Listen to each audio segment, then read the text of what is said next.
ሰላም ሰላም ጤና ይስጥልን። ይህ ናርኮን ኢንጂነሪንግ ነው። በፕሪቪየስ ቪዲዮአችን ኢፒኤስ እንዴት ክሬት እንደምናደርግ አይተናል።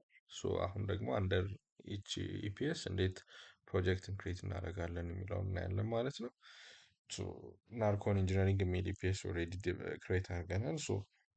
እዚህ ጋር ፎልደር ፕላስ ሳይን ያለችው ምልክት እንነካታለን which is a project sign ማለት ነው።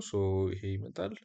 under the drop down we have to select an enterprise ፕሮጀክታችን የትኛው ኢንተርፕራይዝ ውስጥ እንዲገባ የምንፈልግበት ኢንተርፕራይዝ እንመርጣለን ማለት ነው። ፎር ናው ናርኮን ኢንጂነሪንግ የሚለውን ኢንተርፕራይዝ እመርጣለሁ። ኔክስት እንለዋለን። ፕሮጀክት አይዲው የመጀመሪያ ፕሮጀክቴ ስለሆነ ለምሳሌ እኔ 01 ልበለው አይዲውን።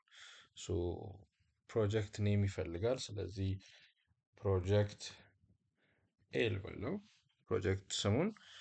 ሌላውን ፋይናሊ የምናስተካክለው ስለሚሆን ኔክስት እንበለው እና ለጊዜው ፊኒሽ እናደርጋለን ማለት ነው። ናው አዝ ዩ ካን ሲ ፕሮጀክት ኤ ዊዝ ፕሮጀክት አይዲ 01 ኦልሬዲ ክሪኤትድ ሆኗል ማለት ነው።